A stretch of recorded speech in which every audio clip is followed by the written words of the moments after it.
नबीबुल्ला ji Nabi, which of the following are the popular e-payment methods? Smart card e-payment, DigiCash, Cyber Cash, all of the above.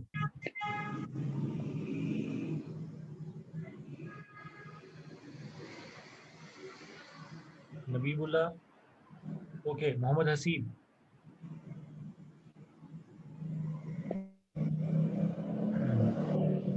Mohammad Haseeb, are you here? Yes sir, मैं unmute सबको। हाँ, क्या कह रहे हैं? Sir mute कर दूं सबको? नहीं नहीं, अभी नहीं, अभी नहीं, अभी नहीं, मैं ओके। बाकियों से सवाल बस दो रह गए। मोहम्मद हसीब आप हैं? ओके, ठीक है, बस बासिम म्यूट कर दें सबको। ओके राइट, अब मैं खुद ही बता देता हूँ, ये क्वेश्चन नंबर 11 ये जो है 10 जो है सर इसका जो सर जवाब। जी जी, कौन? Hello, excuse me sir. जी जी, कौन बात कर रही हैं? सर ये जो मैं सादिया बात कर रही जी हूँ। जी जी, बताएं। सर ये जो है ना क्वेश्चन नंबर 13, हम्म, इसमें थोड़ी सी कंफ्यूजन आ रही है। आप ना इसको थोड़ा सा वो डिटेल से बता दीजिएगा। ठीक है, और किसी का कोई सवाल?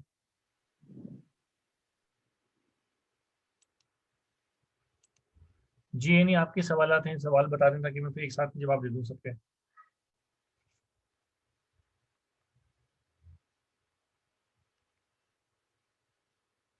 हेलो, बासिम, ये सब म्यूट हो गए?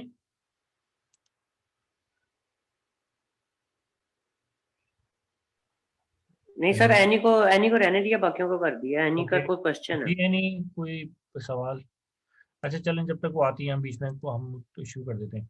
क्वेश्चन नंबर 11 जो है, the term CRM means customer relationship management. तो इसलिए मैं कहता हूँ कि आप लोगों को एब्रीविएशन भी याद रखते हैं कि देखें, ये इन्होंने बिल्कुल मिलते जुलते कस्टमर रिटेंशन मैनेजर, अगर किसी कोई शख्स जो है वो एब्रीविएशन के ऊपर फोकस नहीं करेगा तो वो गलती कर देगा। तो इसीलिए कस्टमर रिलेशनशिप मैनेजमेंट, खास तौर पे जितने एब्रीविएशन हैं इनको आप रखें अपने पास, याद करें ताकि ये चीज़ें जो हैं वो कंफ्यूजन ना हो। Question number 12. Which of the following is not an ERP supplier? IBM, Coda, Rami, and Mangustic.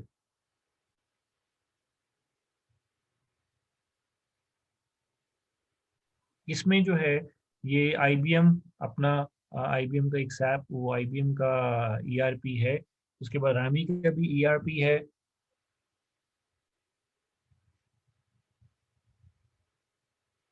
तो जो मैंगुस्टिक है उसका ERP नहीं है बेसिकली, क्योंकि ये खुद एक प्रोडक्ट का नाम है।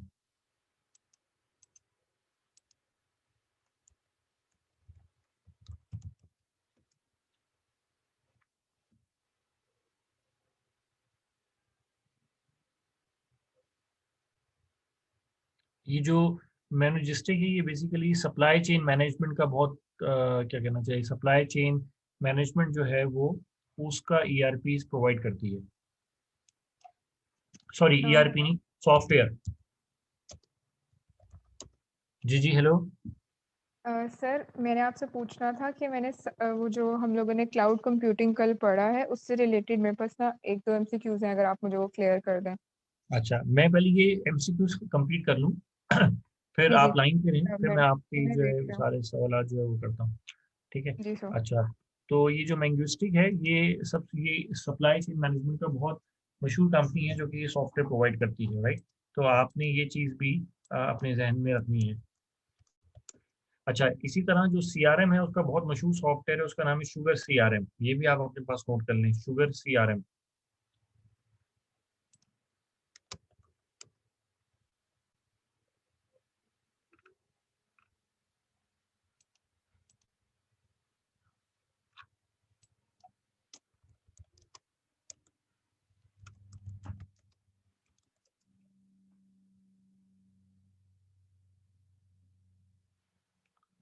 अच्छा जी, उसके अलावा एक चीज़ ये नोट कर लिया आप लोगों ने, और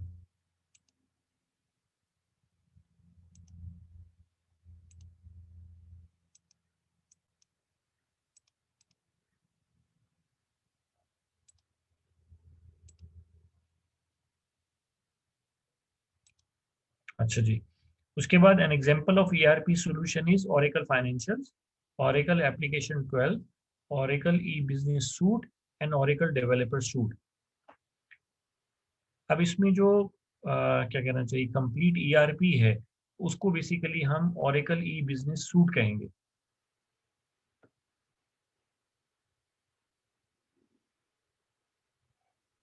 अच्छा, ओरेकल डेवलपर सूट जो है वो बेसिकली डेवलपमेंट एप्लीकेशन सॉफ्टवेयर को डेवलपमेंट करने के लिए इस्तेमाल किया जाता है वैसे। और जो ओरेकल एप्लीकेशन 12 है, ये बेसिकली ओरेकल के अंदर अगर आप कोई ग्राफिकल यूजर इंटरफेस बनाते हैं तो उसको बनाने के लिए इस्तेमाल किया जाता है।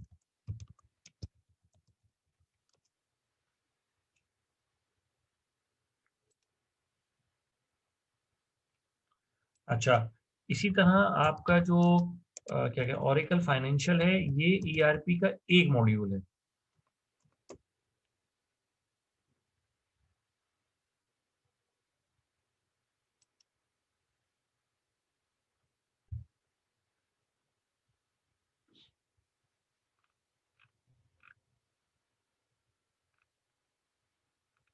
यहाँ किसी किस्म का कोई प्रॉब्लम?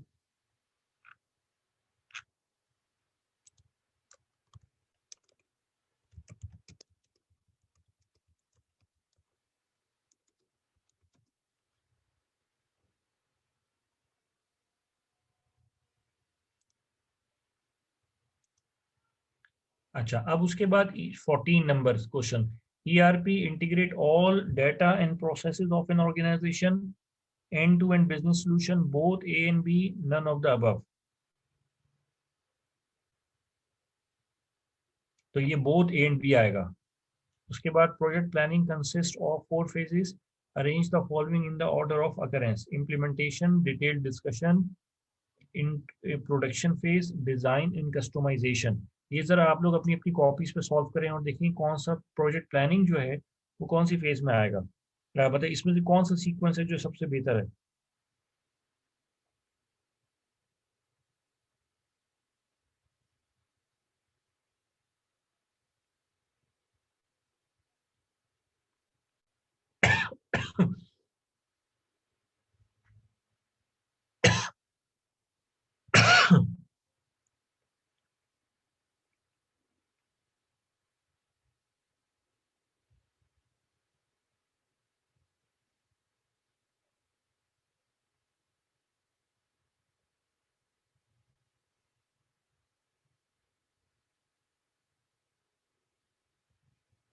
देखिए, प्रोडक्शन सबसे आखिर में होगी, डिज़ाइन एंड कस्टमाइजेशन उससे पहले होगी, और इम्प्लीमेंटेशन सबसे आखिर में होगी, और उसके बाद जो है डिटेल डिस्कशन फेजेस जो है वो पहले होगी। तो ये इस तरीके से चलेगा। क्वेश्चन नंबर 16 जो है, when management is facing issues with respect to logistics strategy development implementation, it will seek advice about CRM, customer relationship, sorry, supply chain management. Logistics है तो सप्लाई चेन मैनेजमेंट आ जाएगा। यहाँ किसी को कोई इशू?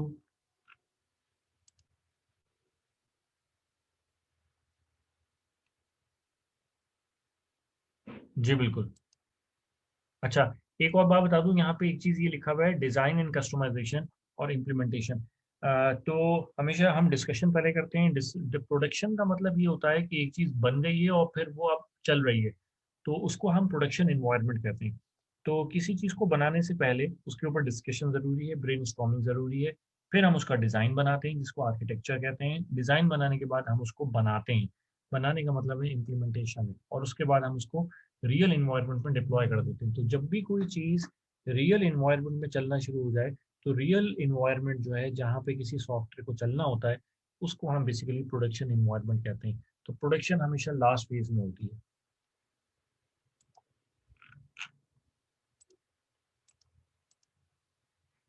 राइट।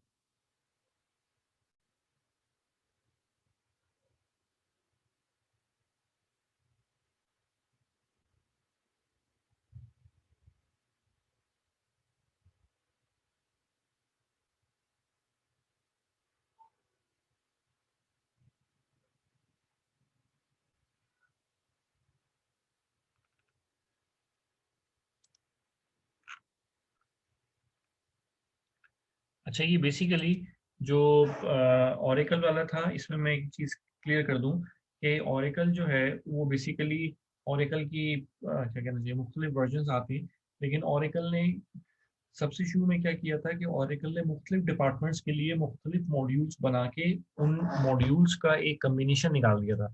तो जो, या इसको हम कहते थे एक पैकेज, या हम उसको कहते थे सूट, SUIT सूट। तो वो ओरेकल का जो ERP था, इसलिए उसको ओरेकल ई बिजनेस सूट कहते हैं, कि उसके अंदर एक बिजनेस के लिए कि जितने डिपार्टमेंट्स हैं, हर डिपार्टमेंट के लिए एक मॉड्यूल मौजूद था। तो ओरेकल फाइनेंशियल जो है वो उस ओरेकल ई बिजनेस सूट का एक हिस्सा था। उसके अंदर ओरेकल CRM भी था। उसके अंदर ओरेकल सप्लाई चेन मैनेजमेंट बाद में नाम आया, लेकिन उससे पहले उसका ओरेकल प्रोक्योरमेंट का नाम था। फिर इसी तरीके से ओरेकल फाइनेंशियल था, ओरेकल HRM था। तो ये चीज़ें जो थी वो बेसिकली ओरेकल के ई बिजनेस सूट का हिस्सा थी, इसीलिए हम ओरेकल फाइनेंशियल को ERP नहीं कह सकते। ओरेकल फाइनेंशियल जो है वो ओरेकल ई बिजनेस सूट का एक हिस्सा था, राइट। और बाद में ये भी हुआ कि 2-3 दुनिया के मशहूर ERP थे जो कि ओरेकल ने खरीद लिए। इसमें से एक मशहूर ERP था, उसका नाम था JD एडवर्ड। उसके बाद एक और भी ERP जो था वो ओरेकल ने खरीद लिया था, उसका नाम था पीपल सॉफ्ट। और एक मशहूर CRM सिस्टम था, उसका नाम था साइबल। ये आप लोग लिख लें अपने पास, SIEBEL। ये मैं बता दूं कि ओरेकल ने 3 चीजें, एक था ओरेकल का बिजनेस सूट, इसके अंदर मुख्तलिफ पार्ट्स थे, मतलब ओरेकल हर एक के साथ ओरेकल तो आता ही है। तो फाइनेंशियल्स था, अच्छा HRM था, CRM था। CRM जो था वो पहले इसके नाम से था साइबल, SIBL। ये वर्ड डॉक्यूमेंट शो हो रहा है सबके सामने या बुक शो हो रही है? सॉरी, बुक शो हो रही है। ये लिखें आप लोग।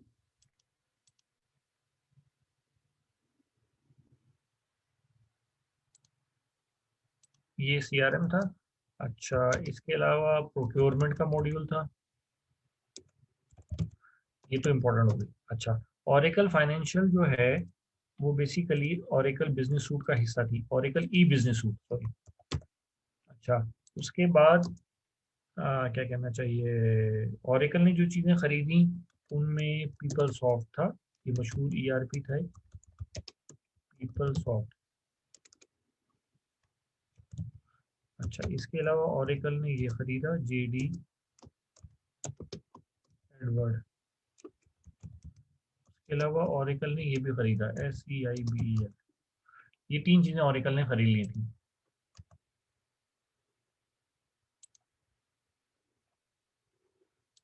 अब वर्ड पे शो हो रहा है?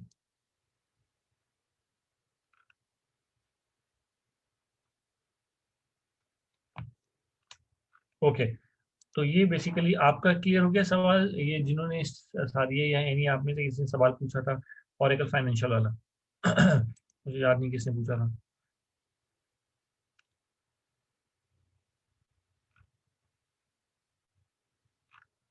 Okay, right.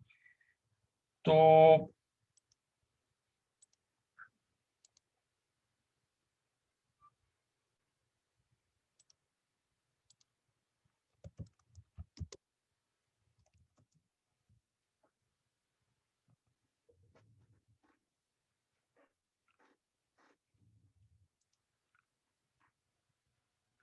अच्छा जी, अब हमारा आज जो नया टॉपिक है वो है इंफॉर्मेशन एंड डेटाबेसेस का।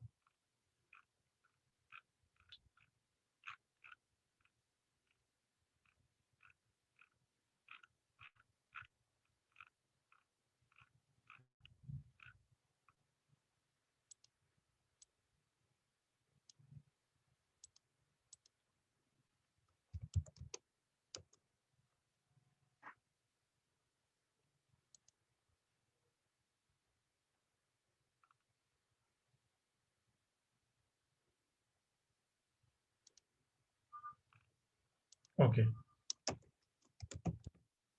ये मैं चैप्टर 3 शो कर रहा हूँ। ये मैं एक दफ़ा बुक आपके सामने शो कर देता हूँ ताकि आप लोगों के साथ जो हम कंटेंट्स हैं वो एक दफ़ा डिस्कस कर लें। तो ये चैप्टर 1 हो गया। चैप्टर 2 इंफ्रास्ट्रक्चर एंड ऑपरेशंस है, ये भी आप लोग छोड़ दें। अच्छा, अब हम यहाँ पे टेबल ऑफ कंटेंट्स के अंदर चैप्टर नंबर 1 के हमने टॉपिक्स कर लिए। चैप्टर नंबर 2 अभी आप लोग छोड़ दें। अब हम चैप्टर 3 में आ जाते हैं। चैप्टर 3 हमारा इतना बड़ा चैप्टर नहीं है, इसमें हमने टॉपिक्स आप देख लें, आपके सामने बुक शो हो रही होगी, database, database management system, data modeling, types of database organization, database controls, data warehouse और limitations of information system categories। उसके बाद हम चैप्टर नंबर 4 पे चलेंगे। ओके, तो हमारी 2 चैप्टर करने के बाद अब हमारी पेज थोड़ी सी तेज हो जाएगी, क्योंकि फिर हम 50 पर ये हम कोर्स का पार्ट ही जो है वो ख़त्म कर लेंगे। ओके, अब इसमें जो सबसे पहली चीज़ है वो है डेटाबेस, और नीचे आपने लिखा होगा database management soft, database management system, dB, database. ये जो डी और बी है ये डेटाबेस से आया है, और एम और एस मैनेजमेंट और सिस्टम से आया है। तो आप ये ना सोचें कि भाई डीबीएमएस में तो 4 लेटर हैं, लेकिन डेटाबेस मैनेजमेंट सिस्टम में तो 3 वो हैं, लफ्ज हैं। तो ये डीबी डेटाबेस को बोलते हैं। अच्छा, अब बुनियादी डिफरेंस बेसिकली डेटाबेस में और डेटाबेस मैनेजमेंट सिस्टम में क्या है, ये मैं आपको एक दफ़ा यहाँ पे एक्सप्लेन कर देता हूँ। आई होप कि इसमें कोई मसला नहीं होगा। अच्छा, सबसे पहली चीज़ तो डेटाबेस। डेटाबेस बेसिकली क्या होता है? Database is the electronic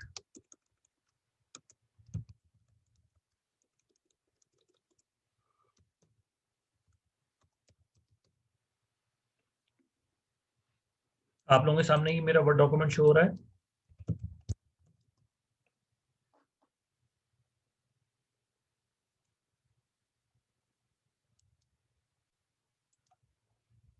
Database DBMS is the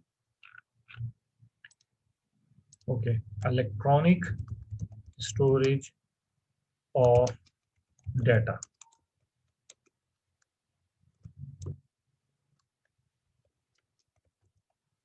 या हम इसको यूं भी कह सकते हैं, database is the logical organisation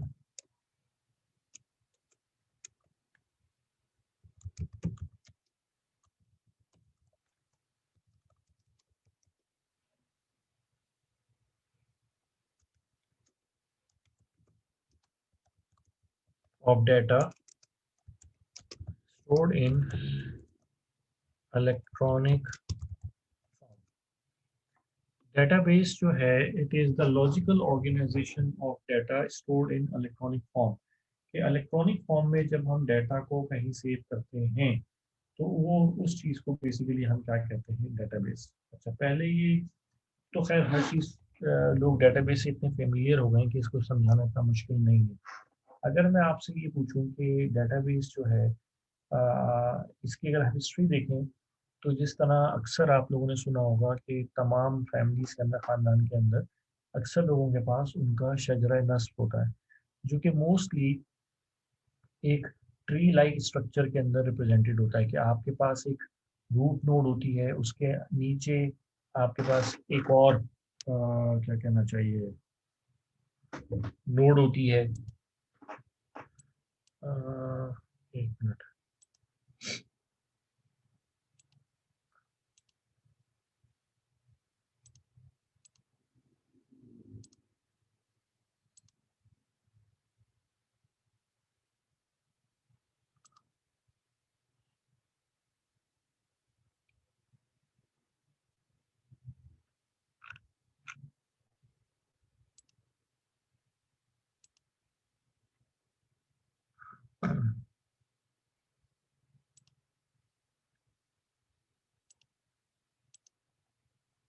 ये आपने एक शक्ल मैंने बनाई है कि भाई ये आपके सामने नजर आ रहा है कि ये रूट, ये ट्री है। अगर आप देखें तो ये रूट है, राइट, इसको हम कह देते हैं रूट। और ये इसके क्या कहना चाहिए, चिल्ड्रन है, राइट। और ये जो है ये इसके चिल्ड्रन हैं। तो अक्सर लोगों के यहाँ इस तरह से एक ट्री की फॉर्म में अमूमन डाटा जो है वो स्टोर किया जाता था। और अगर आप ट्री देखें तो ट्री जो है वो बेसिकली ये जो कॉन्सेप्ट है ये नेचर से ड्राइव हुआ है। तो जिस तरह रूट्स होती हैं, फिर स्टेम है, फिर ब्रांचेज हैं, और फिर लीव्स हैं, और फिर फ्रूट्स और फ्लावर्स हैं, तो ये बिल्कुल इसी तरीके से पहले ज़माने में लोग एक बड़े चार्ट के ऊपर पेन या पेंसिल पेपर के ऊपर, कागज़ के ऊपर लोग जो है वो कागज़ के ऊपर दरख्त नुमा इंफॉर्मेशन की सूरत में लोग अपनी इंफॉर्मेशन जो है वो सेव किया करते थे। फिर आहिस्ता आहिस्ता लोगों को समझ आया कि भाई जब ये ट्री बहुत बड़ा हो जाएगा तो इस ट्री के अंदर कोई मॉडिफिकेशन करना, कोई इंफॉर्मेशन डिलीट करना, अपडेट करना, रिमूव करना या रिप्लेस करना बहुत मुश्किल हो जाएगा। तो लोगों ने फिर सोचा कि इसकी कोई ईजी रिप्रेजेंटेशन होनी चाहिए। तो फिर उसके बाद जिस तरह हम माइक्रोसॉफ्ट एक्सेल की बात करते हैं, तो एक्सेल में आप देखें कि सारा डाटा एक टेबल्स की फॉर्म में होता है, कुछ रोज होती हैं, कुछ कॉलम्स होती हैं। तो बेसिकली कंप्यूटर की टर्मिनोलॉजी में, कंप्यूटर की जो टर्मिनोलॉजी है उसमें डेटाबेस का मतलब क्या है कि आप डाटा को किसी खास रिलेशनशिप के साथ इलेक्ट्रॉनिक फॉर्म में सेव करें। रिलेशनशिप इसलिए हम कहते हैं क्योंकि जब आप कोई चीज़ एसोसिएट कर देते हैं तो उसको याद रखना आसान हो जाता है। जैसा आप अपने मोबाइल के कॉन्टेक्ट्स में डाटा सेव करते हैं तो शायद नाम आप भूल जाएं, लेकिन आप नाम से पहले कोई एसोसिएशन जो है वो बिल्ड कर देते हैं कि ये डिपार्टमेंट का नाम है या आईसीएमए का नाम है, तो उससे आपको याद आ जाता है कि वो शख्स कौन था। तो बिल्कुल इसी तरीके से डेटाबेस में ज़रूरी है कि जो डाटा हम सेव कर रहे हो तो सारा का सारा डाटा आपस में एक दूसरे के साथ एसोसिएटेड हो। तो ये तो डेटाबेस बेसिकली क्या है? डेटाबेस डाटा की कलेक्शन का नाम है। इसकी मिसाल क्या है? जिस तरह बैंक्स के पास अकाउंट होल्डर्स का डाटा है, तो collection of data, account holder का डाटा है, ये डाटाबेस है। अच्छा, मोबाइल कंपनीज जो हैं उनके पास उनके कंज्यूमर्स का डाटा है। आईएसको ले लें, एसएनजीपीएल ले लें, पीटीसीएल ले लें, यूफोन, मोबिलिंक, तमाम कंपनीज के पास उनका कस्टमर का डाटा है। नादरा का है, उसके पास सिटीजन्स ऑफ पाकिस्तान का डाटा है। बैंक्स के पास अकाउंट होल्डर्स का डाटा है। एक्साइज एंड टैक्सेशन है, उन लोगों के पास गाड़ियों का डाटा है, उनके पास गाड़ियों के ओनर्स का डाटा है। एफबीआर के पास टैक्स पेयर का डाटा है। यूनिवर्सिटीज़ के पास स्टूडेंट्स का डाटा है, टीचर्स का डाटा है। हायर एजुकेशन कमीशन के पास यूनिवर्सिटीज़ का डाटा है। तो आप ये देखें कि हायर एजुकेशन कमीशन की बात करें तो उनके पास यूनिवर्सिटीज़ का डाटा होगा। अब वो यूनिवर्सिटीज़ जो है वो सारी पाकिस्तान की होंगी। अच्छा, यूनिवर्सिटी के पास जो डाटा होगा वो स्टूडेंट्स का होगा, लेकिन वो स्टूडेंट्स वही होंगे जो कि उस इंस्टीट्यूट में या उस इंस्टीट्यूशन के अंदर रजिस्टर्ड होंगे। इसका मतलब हो गया कि हम हर शख्स का डाटा इकट्ठा नहीं करेंगे। हम, ये जो मैंने कहा ना, लॉजिकल ऑर्गेनाइजेशन, लॉजिकल ऑर्गेनाइजेशन का इसमें दो मतलब है। इसका मतलब ये है कि जो डाटा हम स्टोर कर रहे हैं, हम हर डाटा स्टोर नहीं करेंगे। हम वो डाटा स्टोर करेंगे जिसमें जो ऑर्गेनाइजेशन है उसका कोई इंटरेस्ट शामिल हो। अब बैंक्स हैं, बैंक्स तमाम नादरा की जो 22 करोड़ आवाम है के पास डाटा है, उसका डाटा तो इकट्ठा नहीं करेगा ना। बैंक तो सिर्फ उन्हीं लोगों का अकाउंट डाटा इकट्ठा करेगा जिन लोगों ने उस बैंक में अकाउंट ओपन किया हुआ है। तो ये ज़रूरी है कि जब आप डाटा इकट्ठा करें तो आप ये आइडेंटिफाई करें कि आप किसके बारे में डाटा इकट्ठा करना जा रहे हैं। और उसका आसान जवाब ये है कि जिसमें आपकी दिलचस्पी होगी आप उसका इंफॉर्मेशन डाटा इकट्ठा करेंगे। अब तो डाटा जो इकट्ठा करेंगे, अब आप देखेंगे इंस्टीट्यूट जो है वो टीचर्स का डाटा इकट्ठा करती है क्योंकि वो पढ़ाते हैं। स्टूडेंट्स का डाटा इकट्ठा करती है क्योंकि उनको पढ़ाया जाता है, उनसे फीस ली जाती है। तो लेकिन अब आप किसी भी ऑर्गेनाइजेशन के आईसीएमए के लिए ज़रूरी नहीं कि वो तमाम टैक्स पेयर्स का डाटा अपने पास मेंटेन करे। एक शॉपकीपर है जैसे इम्तियाज सुपरमार्केट है, वो बेसिकली अपने कस्टमर का डाटा अपने पास मेंटेन करेगा। तो कहने का मकसद ये है कि हम डाटा इकट्ठा करते हैं, कोई भी इदारा डाटा इकट्ठा करना चाहता है, अमेजोन है वो अपने कस्टमर्स का डाटा इकट्ठा करेगी। तो डाटा मैंने आपको बताया था ना कि हम शुरू किया था तो मैंने कहा था कि सबसे इम्पोर्टेंट एसेट डाटा है। और डाटा की सिक्योरिटी इंपॉर्टेंट है। अब डाटा कैसे रखा जाएगा, ये बहुत सारे सवालों के जवाब देगा। अगर डाटा एक नॉन डिसिप्लिन वे में रखा जाए तो डाटा तो लॉस भी हो सकता है। तो इसीलिए ज़रूरी है कि जो डाटा आप रखें, आपने सबसे पहले ये तय कर लिया कि डाटा हमारा एक एसेट है। अब उस एसेट की को आपने कैसे रखना है और कैसे उसकी सिक्योरिटी करनी है, ये दोनों इंपॉर्टेंट चीज़ें हैं। तो पहले हम तो उसको रखेंगे, बाद में उसको सिक्योर करेंगे। अगर वो एक बेहंगम वे में रखा होगा तो उसकी सिक्योरिटी भी मुश्किल हो जाएगी। तो पहले हमने उसको एक तरतीब से रखना है। तो वो जो एक डिसिप्लिन्ड ऑर्गेनाइजेशन है, उस कलेक्शन को हम क्या कहते हैं, डेटाबेस कहते हैं, राइट। जिस तरह मैं आपको एक इसकी मिसाल दे दूं कि आपके कंप्यूटर में, मेरे कंप्यूटर में टेराबाइट और टेराबाइट का डाटा है, लेकिन कुछ डाटा वो गेम से रिलेटेड है, कुछ डाटा किताबों से रिलेटेड है, कुछ डाटा वो ऑफिशियल रिकॉर्ड है मेरा, कुछ मेरा पर्सनल रिकॉर्ड है।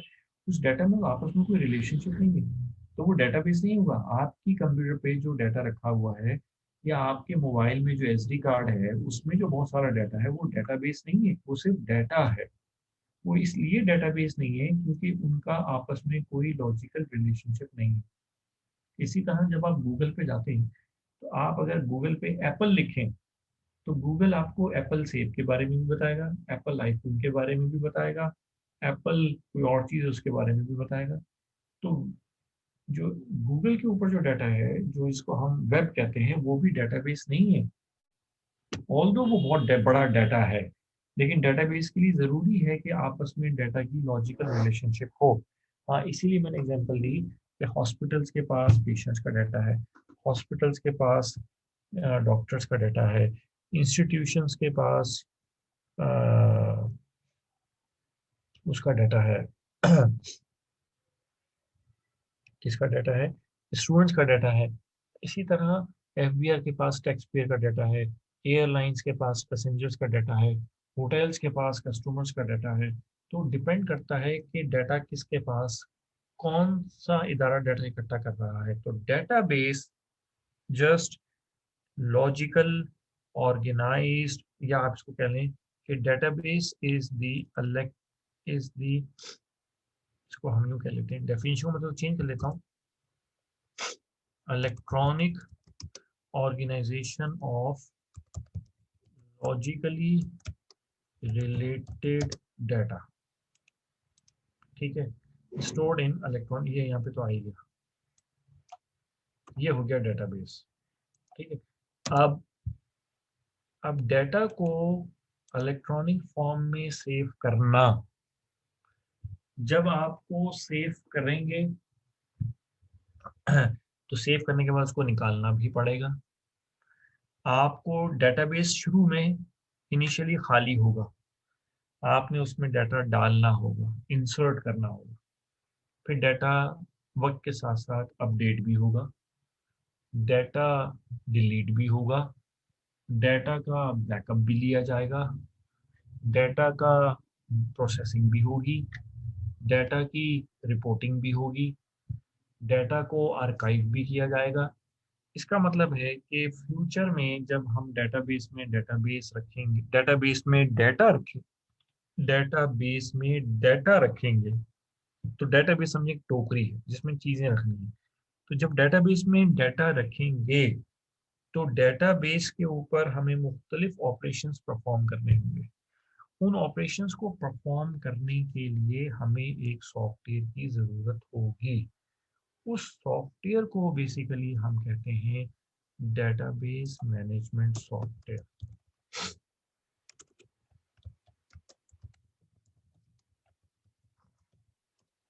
डीबीएमएस। तो डीबीएमएस और डेटाबेस में फ़र्क है। डीबीएमएस क्या है? It is a software used to create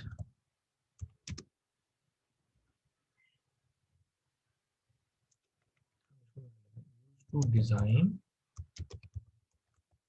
create and manage a database. Database एक सॉफ्टवेयर का नाम है जो कि डेटाबेस में डेटाबेस को डिज़ाइन करने में, क्रिएट करने में और मैनेज करने के लिए इस्तेमाल किया जाता है।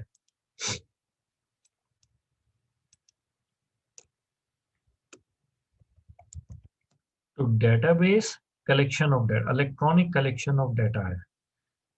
लेकिन डीबीएमएस जो है वो बेसिकली क्या है, वो सॉफ्टवेयर का नाम है जिसके थ्रू हम डेटाबेस को मैनेज करते हैं। अब इसमें डीबीएमएस की जो एग्जांपल्स हैं वो कौन सी हैं?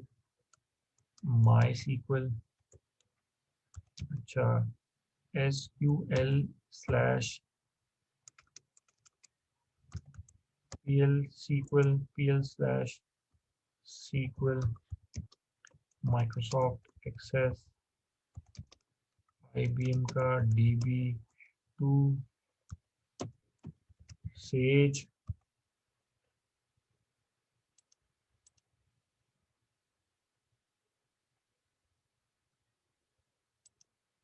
ओरेकल का Oracle,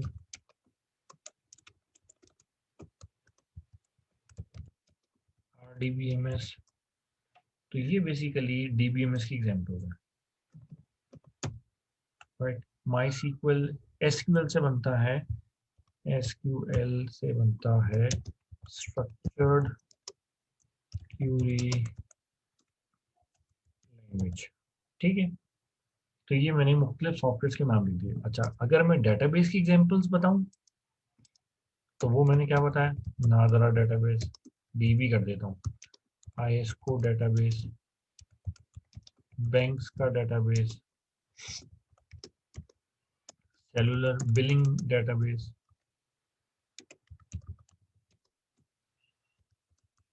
FBR database, etcetera, right.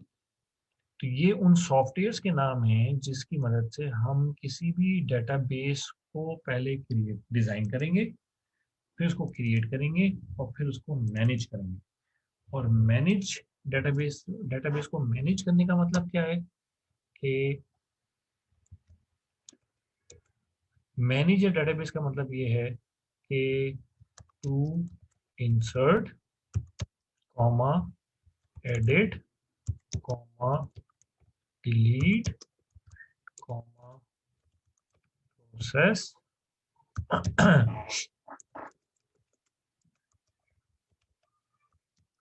Comma, taking backup, comma, resolving query,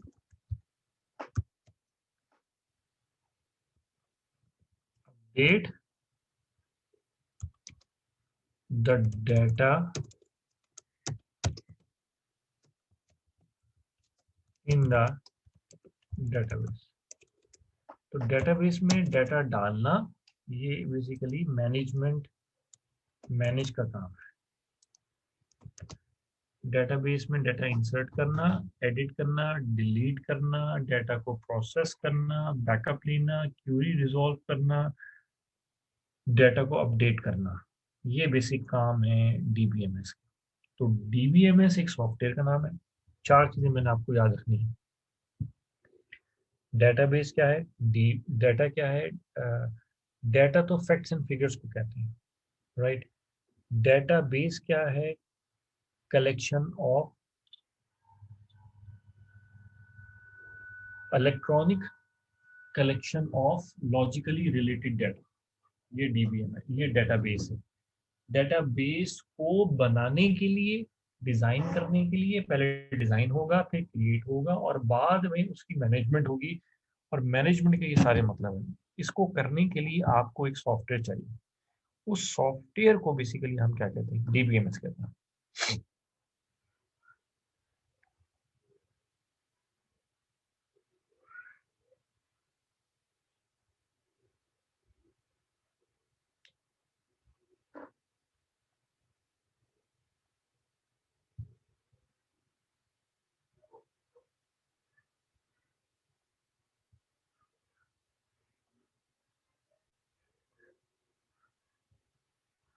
यहाँ किसी को कोई कंफ्यूजन है तो मुझसे पूछें। अब मैंने डेटाबेस की एग्जांपल्स अलग दी हैं और डीबीएमएस की एग्जांपल्स अलग दी हैं। डीबीएमएस की एग्जांपल्स में सॉफ्टवेयर आएंगे, डेटाबेस की एग्जांपल्स में ऑर्गेनाइजेशंस के नाम आएंगे।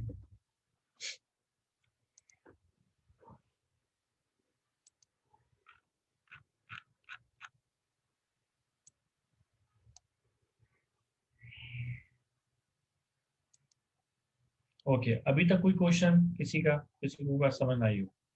एक दो लोग आंसर कर रहे हैं।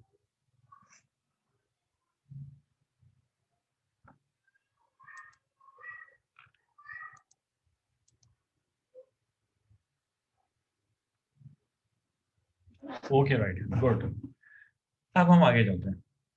तो डेटाबेस भी समझ आ गया हमें, ये भी समझ आ गया कि जी डीबीएमएस क्या होता है, राइट।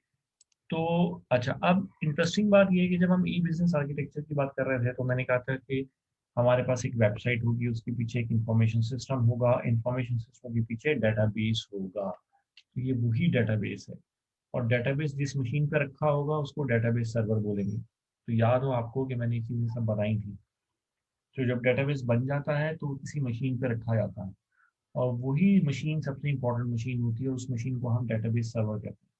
और अगर बहुत सारे डेटाबेस सर्वर्स हों, तो फिर हमें उनको आपस में कनेक्ट करना पड़ेगा, राइट। तो जब हम बहुत सारे डेटाबेस जब हम बहुत सारे डेटाबेस सर्वर्स को आपस में कनेक्ट कर देंगे तो एक नेटवर्क बन जाएगा, और उस नेटवर्क को बेसिकली हम बोलते हैं सैन, स्टोरेज एरिया नेटवर्क।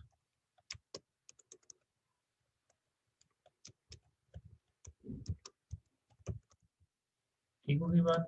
तो सैन क्या होता है? नेटवर्क ऑफ, ये लगता है मेरे कीबोर्ड का ओ खराब हो रहा है, डेटाबेस सर्वर्स। ठीक है। और डेटाबेस सर्वर क्या होता है? जो कि वो मशीन जिसके ऊपर डेटाबेस रखा जाए, host machine that host a database. जिस मशीन के ऊपर डेटाबेस रखा जाए उस मशीन को डेटाबेस सर्वर कहेंगे। लेकिन जिस सॉफ्टवेयर से डेटाबेस बनाया जाए उसको डीबीएमएस कहेंगे। और अगर बहुत सारे डेटाबेस सर्वर्स हों तो उनको आपस में हमें ईथरनेट या कनेक्टिविटी के थ्रू कनेक्ट करना पड़ेगा। तो जब वो आपस में कनेक्ट हो जाएंगे तो उस नेटवर्क को क्या बोलेंगे? सैन। और हम उस जगह को क्या बोलेंगे? Data centre.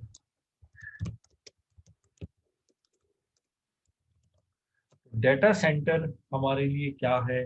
We have to secure the data centre.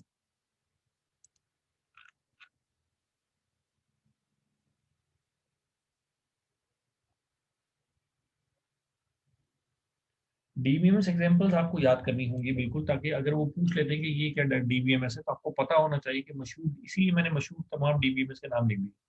San दोबारा बता दें, देखें मैंने कहा डेटाबेस और डीबीएमएस समझ आ गया।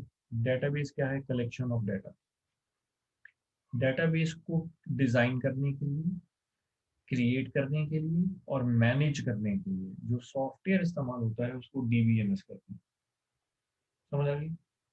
अब जब डेटाबेस बन, तो डीबीएमएस एक सॉफ्टवेयर है और डेटाबेस एक्चुअल डाटा है, लेकिन दोनों चलते साथ हैं क्योंकि डेटाबेस पे कोई भी काम डीबीएमएस के बगैर नहीं हो सकता। तो ये बेसिकली आपस में चोली दामन के साथ हैं, ये हम इनको अलग नहीं कर सकते। तो डेटाबेस और डीबीएमएस।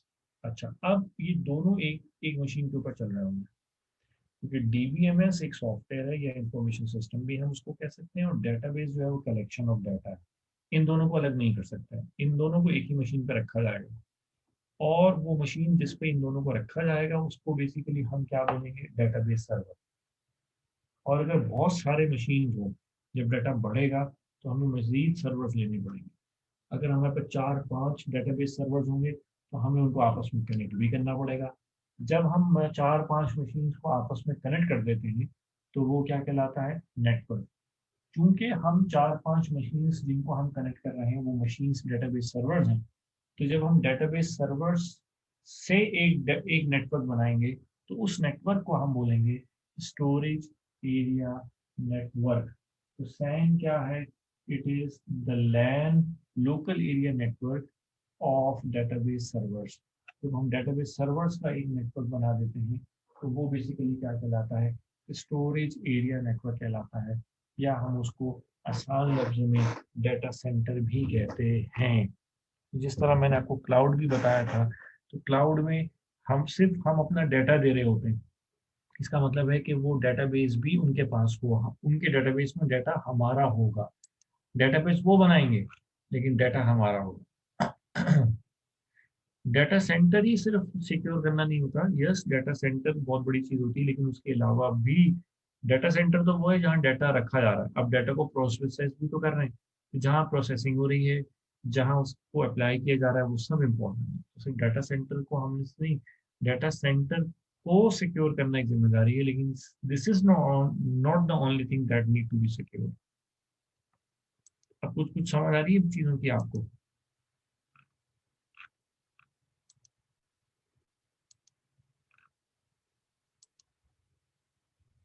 ठीक है, तो ये मैंने तमाम डीबीएमएस की एग्जांपल्स दी। मैं तुमको बोल देता हूँ, my sequel, sequel stand for structured query language. My sequel, PL sequel, MS का मतलब है माइक्रोसॉफ्ट एक्सेस। आईबीएम, आईबीएम जो कंपनी है उसका उसका जो सॉफ्टवेयर उसका जो डीबीएम उसका नाम है DB/2। Says, Oracle, RDBMS. RDBMS का मतलब होता है रिलेशनल डेटाबेस मैनेजमेंट सिस्टम। तो बहरहाल ये रिलेशनल क्या है मैं आगे चल के बनाऊंगा, फिलहाल अभी अभी याद रखें कि क्या चीज होती है।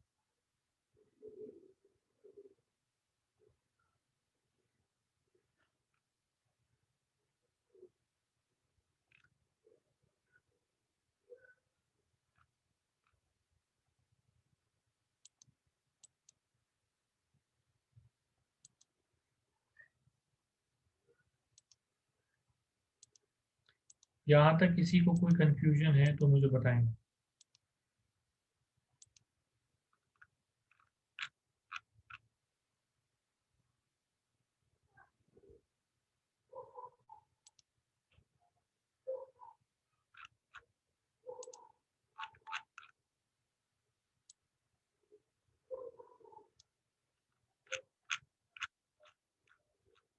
ठीक है, अब हमें डाटा समझ में आ गया, डेटाबेस समझ में आ गया।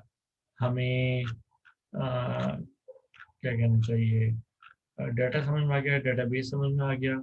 अच्छा, उसके अलावा हमें क्या समझ में आ गया, अ, हमें एग्जांपल समझ में आ गई। अच्छा, अब डेटाबेस मैनेजमेंट सिस्टम का बेसिकली क्या कहना चाहिए, फायदा क्या होता है? इसका फायदा ये है, एक तो हो गया ना डेटाबेस का क्या फायदा है, एक है कि डीबीएमएस का क्या फायदा है। डीबीएमएस से हम क्या क्या काम जो है वो कर सकते हैं। डीबीएमएस मैंने आपको बताया क्या है कि डीबीएमएस एक सॉफ्टवेयर है जिसकी मदद से हम डेटाबेस को डिजाइन करते हैं, डेटाबेस को मैनेज करते हैं, डेटाबेस को क्रिएट करते हैं। अब डीबीएमएस की ही मदद से हम डेटाबेस को सिक्योर भी करते हैं। तो अब इसके मैं इस सिक्योरिटी को इम्प्लीमेंट करने के लिए भी क्या इस्तेमाल होता है, अब डीबीएमएस सिस्टम। तो डीबीएमएस के अब हम फंक्शंस लिखते हैं कि डीबीएमएस क्या क्या कर सकता है। जैसे मैंने यहाँ पे भी लिखे कि डीबीएमएस का मतलब क्या है। डीबीएमएस से हम क्या काम ले सकते हैं, डाटा को इंसर्ट कर सकते हैं, डाटा को एडिट कर सकते हैं, डाटा को डिलीट कर सकते हैं, डाटा को प्रोसेस कर सकते हैं, डाटा का बैकअप ले सकते हैं। अच्छा, अगर डाटा फेल हो जाए तो डाटा की रिकवरी भी कर सकते हैं। अच्छा, उसके बाद किसी क्यूरी का आंसर देना है तो वो भी कर सकते हैं, डेटाबेस को अपडेट करना हो तो वो भी कर सकते हैं। अच्छा, उसके अलावा अगर हमें सिक्योरिटी इम्प्लीमेंट करनी हो तो भी हम डीबीएमएस के थ्रू करेंगे। डेटाबेस के अंदर अगर हमें जो क्या कहना चाहिए, परफॉर्मेंस बेहतर करनी है, डेटाबेस की परफॉर्मेंस इम्प्रूवमेंट है। इम्प्रूवमेंट का मतलब है कि हमें ज़्यादा वक्त ना लगे प्रोसेसिंग में, हमें डाटा को सर्च करना है तो इसी तरह हमें उसके बाद डाटा को सर्च करना है, परफॉर्मेंस को इम्प्रूव करना है, और रिमूवल करना है किसका, डुप्लीकेट डाटा का, ताकि डुप्लीकेट डाटा ना रहे। अगर डुप्लीकेट डाटा होगा तो बहुत सारी जगह जो है वो घिरेगी। तो ये सारे बेनिफिट्स हैं किसके, डीबीएमएस के। तो डीबीएमएस जो है वो बेसिकली, इसके अलावा डीबीएमएस से क्या फ़ायदा होता है, DBMS जो है, अब ऑडिट की टर्मिनोलॉजी में थोड़ी बात कर लें कि DBMS जो है वो जितनी भी डेटाबेस के अंदर ट्रांजेक्शन्स होती हैं उन ट्रांजेक्शन्स की रिकॉर्ड कीपिंग करता है, ठीक है, रिकॉर्ड कीपिंग करता है। अच्छा, ऑडिट के हवाले से इसको देखा जाए तो हम कहते हैं कि ट्रांजेक्शन के लॉग्स बनाता है। लॉग लॉग क्या होता है कि जब कोई ट्रांजेक्शन हो जाए तो उस ट्रांजेक्शन से रिलेटेड डिटेल को रिकॉर्ड करना। तो उस ट्रांजेक्शन की जो क्या कहना चाहिए, ट्रांजेक्शन की जो ट्रांजेक्शन से जो रिलेटेड इंफॉर्मेशन होती है उसको रिकॉर्ड करने को हम, उसका जो रिकॉर्ड होता है उसको कहते हैं ट्रांजेक्शन लॉग। जैसे आपके कॉल लॉग होते हैं, उसमें आपको कोई मिस कॉल करे, कोई डायल आपको कॉल करे, आपकी जो रिसीव कॉल्स होती हैं जिनको आप कॉल करते हैं वो सारी एंट्रियाँ मौजूद होती हैं। तो डीबीएमएस जो है वो ट्रांजेक्शन्स की लॉग्स जो है उनको भी मैनेज कर रहा होता है। इसके अलावा डेटाबेस की रिपोर्टिंग के लिए भी डीबीएमएस जो है वो इस्तेमाल होता है। इसके अलावा दो मुख्तलिफ डेटाबेस को आपस में इंटीग्रेट करने के लिए भी हम डीबीएमएस का इस्तेमाल करते हैं। तो कहने का मकसद ये है कि क्या कहना चाहिए, डीबीएमएस वो सॉफ्टवेयर है जिसकी मदद के बगैर हम डेटाबेस या उसको क्या कहना चाहिए, डाटा को एक्सेस नहीं कर सकते। तो यहाँ पे हम एक और काम लिख देते हैं, एक्सेस ऑफ डाटा।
मेरी आवाज आ रही है?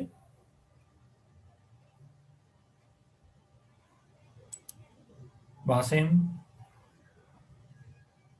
जी सर, आ रही है। ओके, जरा अनम्यूट करें सबको सबको ही कर दें अभी फिलहाल। सर बारी बारी के सबको एक साथ? एक साथ कर दें, कोई नहीं। ठीक है।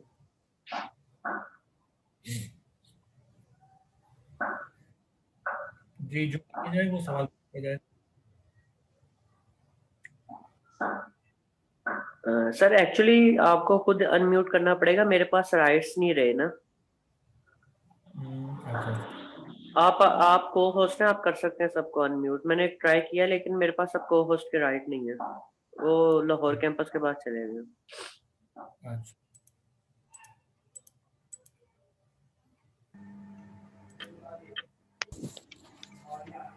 हाँ जी, कोई सवाल है तो पूछें।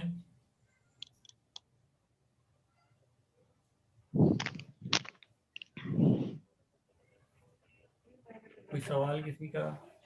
एनी, आपका कोई सवाल? सर टॉपिक से, इस वाले टॉपिक से रिलेटेड तो नहीं है, ये तो क्लियर हो गया है। बस मेरे वो एमसीक्यूज थे जो आपसे डिस्कस करने थे। अच्छा, वो अभी आप होल्ड करके रखें, मैं बाकियों के जरा एक सवाल इस टॉपिक से रिलेटेड कर लूँ। जी जी। कामरान, कोई सवाल? सर क्लियर है। कावान, यस जी सर, सर। क्लियर है। कोई सवाल? नो सर, क्लियर आज का टॉपिक। मुबशिर, जी सर। कोई सवाल? नो सर, क्लियर है, आज का टॉपिक क्लियर है। ओके, सादिया। जी सर, मैंने छोटा सा एक क्वेश्चन करना था आपसे। टॉपिक तो क्लियर है लेकिन इससे थोड़ा सा रिलेटेड है। मैंने ये पूछना था, जैसे नादरा है तो क्या इनका डेटाबेस अपना होगा या ये भी लेंगे, देखें, ये सर्विस लेंगे? database, ये जो कंफ्यूजन है ना, यही सवाल, ये इसका मतलब क्लैरिटी में अभी कमी है। नादरा का डेटाबेस सबका अपना होगा, ठीक है? अच्छा डेटाबेस जी। सबका अपना होगा। हाँ, डीबीएमएस वो या तो खुद बनाएंगे या वो किसी से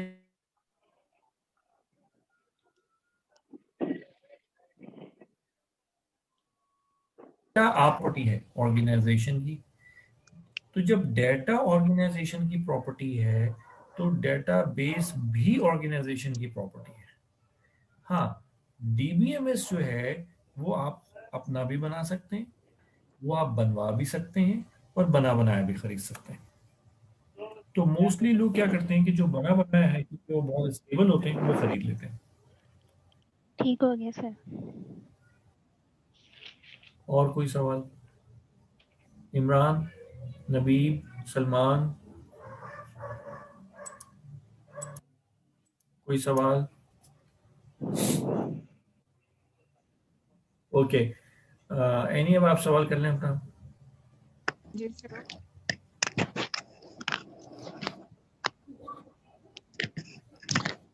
एक्सक्यूज मी सर। जी जी। सर ये डीपीएमएस और क्लाउड कंप्यूटिंग में क्या वो डिफरेंस होगा? ये भी हम आउटसोर्सिंग कर इसमें सकते हैं और डीबीएमएस और क्लाउड कंप्यूटिंग में। सर आपने क्लाउड कंप्यूटिंग क्या में कोई फर्क है? कॉन्सेप्ट की कोई जी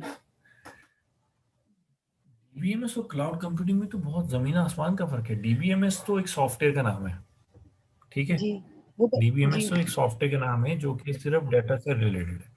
क्लाउड कंप्यूटिंग एक कॉन्सेप्ट है, टेक्नोलॉजी का कॉन्सेप्ट है, जिसमें हम बहुत सारे रिसोर्सेज इंक्लूडिंग बाशमूल डेटाबेस हम अपने पास रख लेते हैं और हम ऑर्गेनाइजेशंस को कहते हैं कि आप हमसे ये रिसोर्सेज एज अ सर्विस के तौर पे ले लें। तो उस टेक्नोलॉजी को, उस इंफ्रास्ट्रक्चर को हम क्लाउड कंप्यूटिंग कहते हैं। नहीं सर, अभी आपने कहा ना कि डीबीएमएस हम बनवा भी सकते हैं, तो ये दोनों सेम हो गए फिर इस तरह तो? फिर जो हम ये बनवा कौन? रहे हैं तो ये सेम वही वाली बात आ गई जैसे आपने बताया था। नहीं नहीं, बनवाने का मतलब ये तो नहीं कि वो क्लाउड हो गया। देखो, ये ऐसे ही है कि जैसे कि मैं जाके बनी बनाई शर्ट खरीद लूं, रेडीमेड खरीद लूं, या मैं शर्ट स्टिच करवा लूं, ये तो मर्जी है मेरी। ये, तो ये तो डिपेंड करता है। तो सॉफ्टवेयर चाहे कोई भी हो, उसमें तीनों फिनोमिना एग्जिस्ट करते हैं कि आप बना बनाया खरीद लें, बनवा लें, या बना लें, खुद बना सकते हैं। तो जी सर। Excuse me sir. जी जी। सर मुझे थोड़ी सी अभी भी कंफ्यूजन है। जैसे हमने कल पढ़ा था कि सॉफ्टवेयर की सर्विस भी ली जा सकती है, तो मैं यही कंफर्म करना चाह रही थी कि जैसे सॉफ्टवेयर नादरा को एज अ सर्विस के तौर पे दिया जा सकता है। जी, तो मतलब ये हम्म। भी एज ए सर्विस लेंगे जो इतनी बड़ी ऑर्गेनाइजेशन है। सवाल दोबारा करें, समझ नहीं आई मुझे। मतलब जैसे नादरा है या एफबीआर है जो इतनी बड़ी बड़ी हम्म ऑर्गेनाइजेशन है हम्म किसी भी कंट्री की, हम्म तो क्या ये भी एज ए सर्विस लेंगी? ये भी एज ए सर्विस लेती ये हैं या ले ये सकती हैं, ले सकती हैं, बिल्कुल ले सकती हैं, लेकिन ये चाहें तो ले लेकिन सकती सर हैं। जब जी, लेकिन जब हम इस तरह एज ए सर्विस लेंगे तो इस तरह हमारे कंट्री का डाटा जो है वो उधर नहीं पहुंच जाएगा। बिल्कुल ऐसे ही है, ये तो बहुत बड़ा इशू है, इसलिए नादरा क्लाउड के ऊपर, नादरा अगर क्लाउड रहती है तो वो पब्लिक क्लाउड नहीं लेती, वो प्राइवेट क्लाउड लेगी। अब ये बातें तो तब मैं कह सकता हूँ, जब कोई आंसर दे सकता हूँ, जब मैं नादरा के अंदर हूँ, अगर टू बी वेरी क्लियर। लेकिन मेरे अगर हम एज अ टेक्नोलॉजिकल ओपिनियन मुझसे लेंगे, तो नादरा अगर क्लाउड मेंटेन कर रही है तो फिर नादरा क्लाउड किसी से लेगी नहीं, खुद क्लाउड रखेगी, क्योंकि नादरा के लिए सबसे इंपॉर्टेंट चीज नादरा के लिए ही नहीं है बल्कि पूरे पाकिस्तान के तमाम डिपार्टमेंट्स के लिए नादरा का डाटा बहुत स्ट्रेटेजिक है। जी सर। और अगर क्लाउड लिया, हम इज्यूम कर जी लें लिया, किसी से लिया, वैसे तो लेना नहीं चाहिए, लेकिन अगर लिया तो फिर जी, पब्लिक क्लाउड नहीं होगा, प्राइवेट क्लाउड होगा। ठीक हो गया सर। और कोई सवाल? ठीक हो गया, बाकी फिर इंशाल्लाह कल मुलाकात होगी। Thank you very much, okay, अल्लाह हाफिज। अल्लाह हाफिज।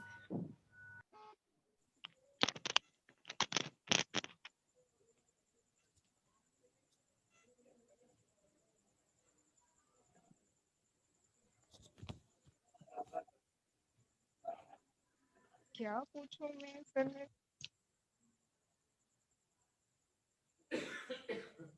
हेलो।